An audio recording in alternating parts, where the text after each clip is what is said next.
믿습니다. 아멘. 오늘 말씀은 이제 13절에서 20절까지의 말씀은 이제 빌립보 가이사라 지방에서 예수님께서 사람들이 나를 누구라고 하느냐, 또 혹은 너희들이 나를 누구라고 하느냐라는 질문을 하시는데요. 베드로가 주는 그리스도시요 살아계신 하나님의 아들이십니다 라는 신앙의 고백을 하게 되어집니다.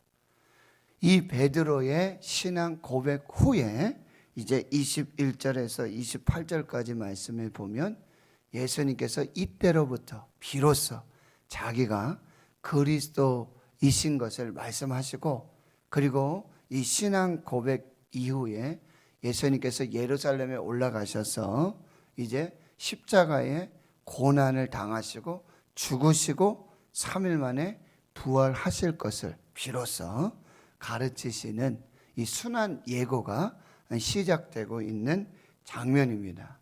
그래서 마태복음 28장까지 이렇게 기록되어져 있는데 아주 굉장히 어떤 분기점 중에 한 부분입니다. 지금 제자들의 신앙 고백, 물론 베드로의 고백이지만 제자들 대표해서 또 제자들의 신앙 고백인 것을 이전까지 말씀에도 예수님이 누구신지 많이 헷갈려 하고 있습니다. 세례 요한도 그렇고 제자들도 그렇고 또 바리새인과 율법학자들, 이 서기관들을, 사두개인들은 바로 예수님께서 행하시는 그 표적과 기적, 그 말씀의 역사를 보고 들으면서도 보기는 보아도 깨닫지 못하고 듣기는 들어도 깨닫지 못하는 영적인 이 깨달음이 없는, 그래서 믿음이 없는 그런 표적을 구하는 악하고 음란한 세대 속에 바로 예수님이 누구신지를 분명하게 말씀해 주시는 그 말씀이 되고, 그 신앙의 고백 후에 비로소 순환의 예고가 선포되고 있다는 거예요. 이런 부분들을 우리가 살펴보면서 말씀의 은혜를 나누도록 하겠습니다. 먼저 13절에 보시면 예수님이 이 빌립보 가이사라 지방에 이르러서 제자들에게 질문하시는데 이 장소가 또한 중요합니다. 이 장소는 어디냐면 빌립보 가이사라 지방이라고 하는데 이 갈릴리 북쪽을 말하고요. 바로 헤르몬산의 이 남쪽 끝자락에 있는 지역을 말하고 있는데, 바로 빌립보라고 하는 이름이 붙은 것은 헤롯 빌립이, 헤롯 대왕의 아들 헤롯 빌립이 분봉 왕으로서 이 갈릴리 지역을 다스리면서 그 지역의 수도로 삼았던 곳입니다. 그런데 이 로마의 호의를 받기 위해서, 로마 황제의 호의를 받기 위해서 그곳을 이 가이사라, 로마 황제의 이름을 붙여서 이제 새로운 어떤 신도시를 만들게 됩니다. 그리고 황제에게 바친다 라고 하면서 아주 충성을 맹세하는 바로 그 지역이에요. 그 당시는 로마 황제가 뭐였죠? 신이었습니다. 가이사라가 바로 신이었습니다. 그리고 실제로 거기에는 이 판신이라고 하는 이 땅을 다스리고 하는 그런 신이에요. 이름이 판이에요, 판. 그런데 그 신에게 바치는 제단이 있고요. 거기에는 어린 아이들, 살아있는 사람을 바치는 그런 제단이 지금도 남아있어요. 저도 하나님의 은혜로 성지순례 다녀왔죠. 이곳에 갔는데요. 바로 이 가이사라 빌립보 지방, 바로 베드로의 신앙 고백이 있었던 곳, 판신의 그 인신 제물을 드리는 제단이 아직 있고요. 대단합니다. 바로 그곳에서 예수님께서 질문을 하셨어요. 사람들이 인자를 누구라 하느냐. 예수님의 정체성을 묻는 질문을 하고 있는데 대답이 다양합니다. 어떤 사람은 세례 요한, 또 어떤 사람은 엘리야, 어떤 이는 예레미야나 선지자라 하나이다. 그런데 이 대답이 모두 오답입니다. 잘못된 대답입니다. 예수님이 이제 제자들에게 묻습니다. 너희는 나를 누구라고 하느냐? 그러니까 베드로가 대답합니다. 주는 그리스도시요 살아계신 하나님의 아들이십니다. 딩동땡동 정답입니다. 유일한 정답입니다. 주는 그리스도시요 살아계신 하나님의 아들이십니다. 정말 멋지고 명확한 정확한 신앙 고백입니다. 우리 예배 드릴 때마다 사도신경으로 신앙 고백을 하지요. 사도신경, 사도들의 믿음의 고백입니다. 신앙의 고백입니다. 이게 초대교회로부터 12사도로부터 이렇게 쌓이고 정리되고 신학적으로 그리고 명확하게 분명하게 이렇게 정리된 그 신앙의 고백이 바로 우리가 고백하고 있는 사도신경이에요. 사도들의 신앙 고백, 초대교회의 신앙 고백. 거기 고백에는 무엇이 있습니까? 바로 하나님에 대한 신앙의 고백이었어요.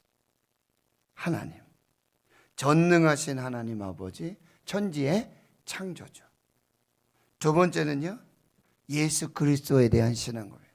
그의 유일하신 아들, 독생자, 우리 주 예수 그리스도를 믿습니다. 이렇게. 그리고는 그 예수 그리스도의 성령의 잉태하심.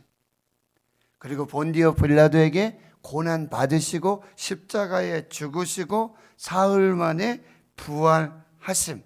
그리고 승천하셔서 하나님 보좌 우편에 앉아 계시다가 이제 산자와 죽은 자를 이제 심판하시려고 다시 오시는 예수 그리스도. 재림의 예수 그리스도. 여러분, 이거 단순한 그냥 외우고 암송하는 게 아니에요. 그래서 어떤 교회들은요, 이걸 자막으로 띄우지 않습니다. 그리고 눈을 감고 하지 않습니다.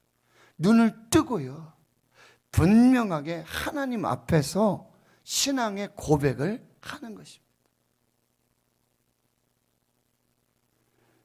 그리고 세 번째 고백이 뭐예요? 나는 성령을 믿습니다. 교회의 고백을 합니다. 거룩한 공교회, 성도의 교제, 그리고 죄의 용서와 그다음 마지막에 뭐예요? 몸의 부활과 영생을 고백하는 거예요. 우리는 신령한 몸으로 변화될 것입니다. 그리고 영원한 생명을 누리게 될 것입니다. 이 굉장히 중요한 신앙의 고백이에요. 너무너무 중요하고, 여러분, 이게 흔들리면 안 돼요. 이게 기초가 돼야 돼요. 이게 모든 것의 기본이라고 한다는 거예요. 여러분, 사도신경 암송하실 때, 사도신경 신앙 고백하실 때 그냥 하시면 안 돼요. 우리의 일을 어떻게 할 수 있습니까? 바로 그 고백을 하나님이 받으시고 그 고백을 예수님이 들으시고 우리를 천국으로 인도해 주시는 것입니다. 너무나 중요한 신앙 고백, 여러분 꼭 기억하셔야 됩니다. 근데 17절에 예수님이 그 신앙의 고백을 들으시고는 이렇게 말씀하십니다. 바요나 시몬아 내가 복이 있도다. 바요나 했죠? 바는 누구누구의 아들이란 뜻이에요. 그러니까 요나의 아들 시몬입니다. 원래 이름이 시몬이고요. 이 시몬이라는 것은 흔들리는 자, 연약한 자. 그런데 예수님이 이 시몬을 베드로라고 불러주시죠. 베드로는 뭐예요?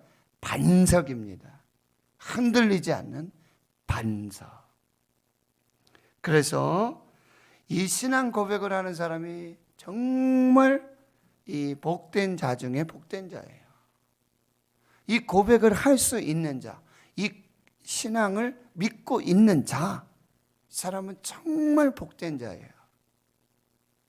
왜요? 하나님의 아들이 되고 하나님의 자녀가 되고 이 땅에서 하나님의 은혜를 살고 죽어 영생에 이르고 천국에 거하게 되는 복이 바로 이 신앙 고백 위에 있다라고 하는 거예요. 그리고 이렇게 말씀하시죠. 이를 내게 알게 한 이는 혈육이 아니다.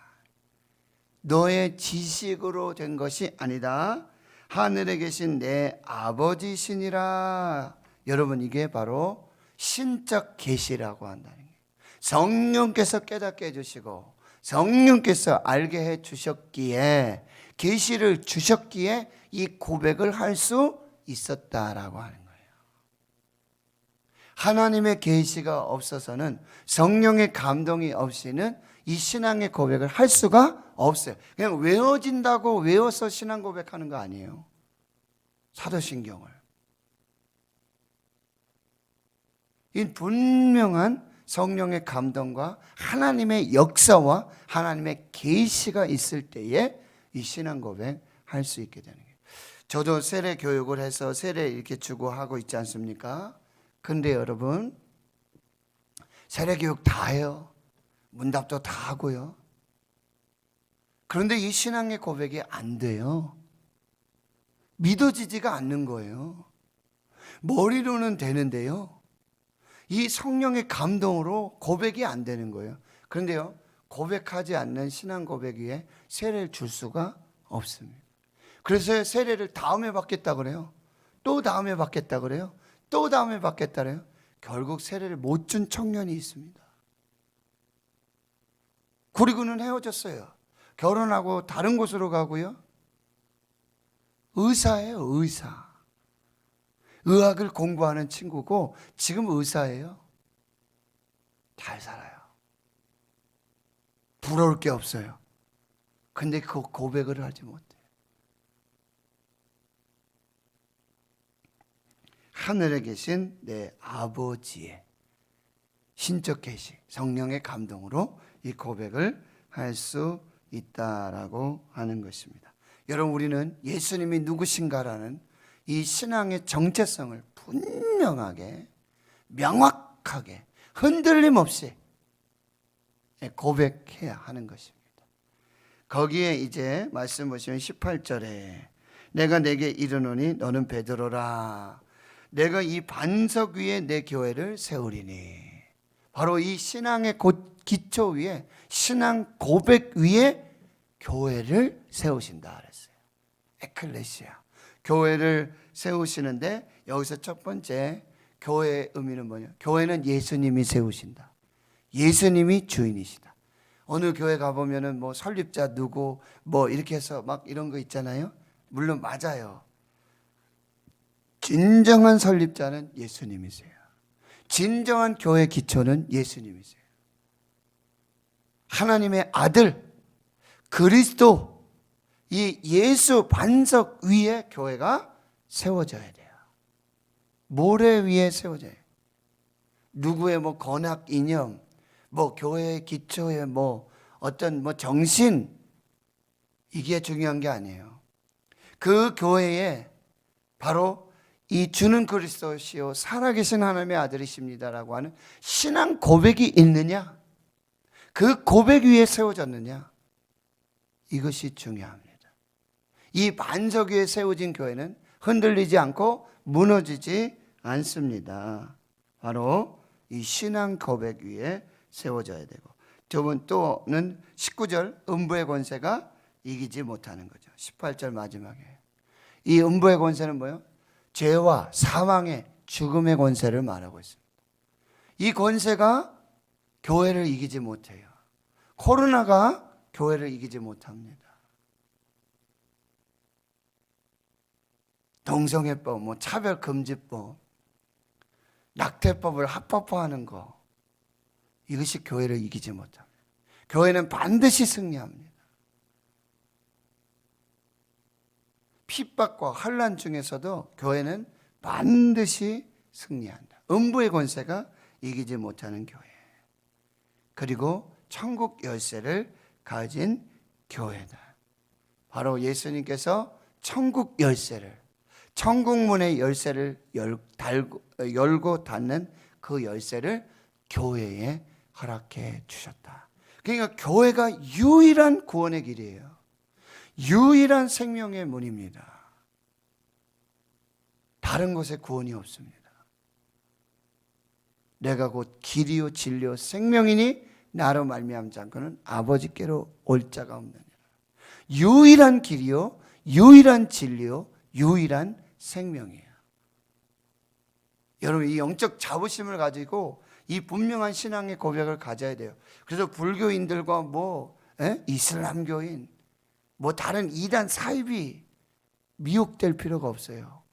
절대로.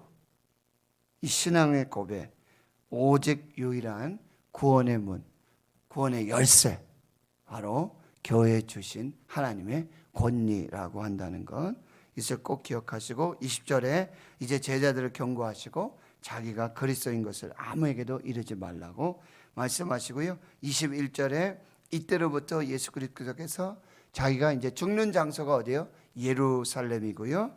누구에 의해서? 장로들, 대제사장들, 서기관들에게 많은 고난, 십자가의 고난을 받고 죽임 당하고 그리고 제3일에 다시 부활할 것을 비로소 가르치시게 되어집니다. 바로 십자가와 부활로 승리하는 메시아이심을 말씀해 주시는데요. 22절에 그 신앙 고백했던 베드로가 예수님 붙들고 항변했다. 이 항변하다는 얘기는 따로 예수님을 붙들고 따로 가가지고 예수님 이게 무슨 일입니까? 막 이렇게 꾸짖다라는 표현이에요. 예수님 지금 무슨 말씀하시는 거예요? 아니 지금 무슨 말씀하시는 거예요?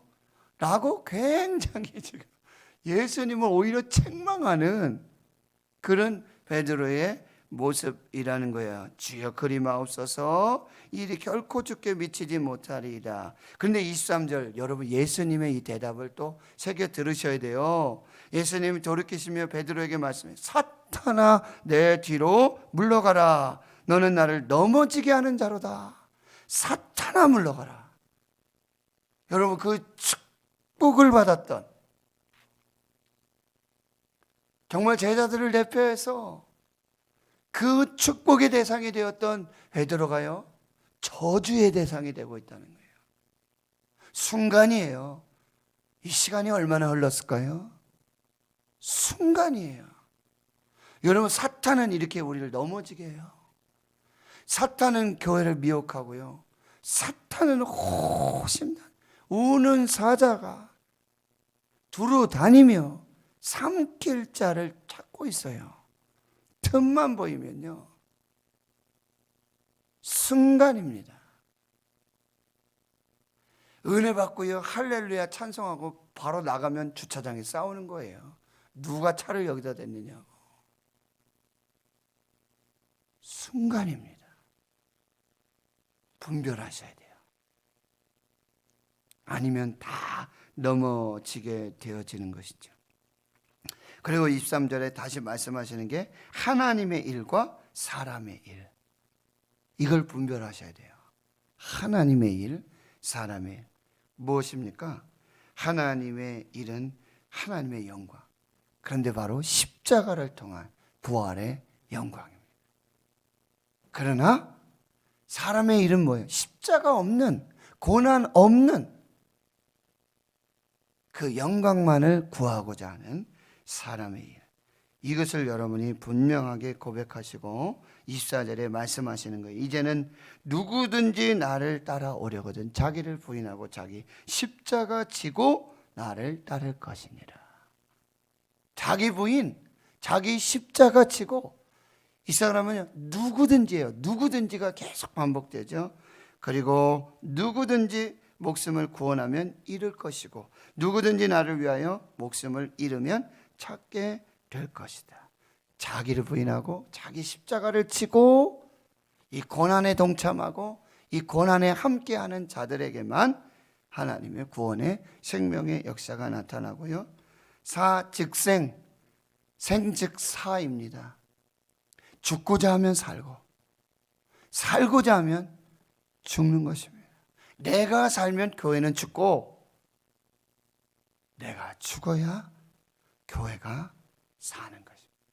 이 비밀, 이 은혜를 우리가 깨닫고 하나님 앞에서 믿음으로 살아가야 하는 거예요. 주기철 목사님, 죽기를 각오하니 두려울 것이 없습니다. 일사각오에, 사순절은 어떤 기간이에요? 내가 죽는 기간이에요. 나를 죽이는 게, 내 본성, 내 자아, 내 안에 있는 육, 아직 죽지 않은 이것을 십자가로, 말씀으로, 금식으로, 기도로 부인하고 낮추고 죽이고, 이제 예수님과 함께 갈라디아 2장 20절, 내가 그리스도와 함께 십자가에 못 박혔나니 그런즉 이제는 내가 사는 것이 아니라 오직 내 안에 그리스도께서 사시는 것이라. 이제 내가 육체 가운데 사는 것은 나를 사랑하사 자기를 버리신 하나님의 아들을 믿는 믿음 안에서 사는 것이니라. 로마서 5장 8절, 우리가 아직 죄인 되었을 때 그리스도께서 우리를 위하여 죽으심으로 하나님께서 우리에게 대한 자기의 사랑을 확증하셨느니라. 이 말씀 붙들고 여러분, 오늘 이 예수님의 정체성, 예수님 누구신가, 이 베드로의 신앙의 고백이 있었고 바로 그 후에 선포된 예수님의 순환의 예고, 이 부분들을 우리가 잘 살피면서 하나님께 이 사순절 은혜로 하나님 앞에서 믿음으로 하나님의 영광을 함께 묵상하며 그 고난을 묵상하며 믿음으로 사시는 그 귀한 역사가 있기를 주의 이름으로 축원합니다. 하나님 아버지, 교회는 참된 신앙 고백 위에 세워져야 함을 다시 말씀을 통해서 봤습니다. 교회는 예수님이 주인이시고 예수님이 설립자이시고 예수님께서 그 핏값으로 사신 교회요, 주님의 몸된 교회인 것을 분명하게 깨달아 알게 하시고, 주는 그리스도시요 살아계신 하나님의 아들이십니다.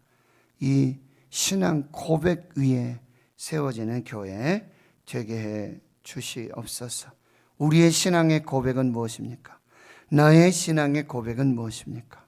이 사순절에 분명하고 뚜렷하고 명확하게 이 신앙 고백할 수 있는 귀한 시간 되게 해주시고, 고난 없는 영광이 없듯이 예수님의 십자가 없는 부활이 없고 그 영광이 없음을 다시 기억하게 해 주시옵시고, 전에 우리가 사탄 노릇하지 않도록 사탄이 지금 우리를 호시탐탐 노리고 있는 것 반드시 기억하게 주여 도와주시고, 하나님의 일과 사람의 일 분별할 수 있는 영적인 분별력을 주시옵시고, 우리를 십자가로 부르시고 고난의 길로 부르시고 그 영광에 함께 참여하게 하시는 그 성령의 인도와 그 감동들을 믿음으로 살게 해 주시옵소서.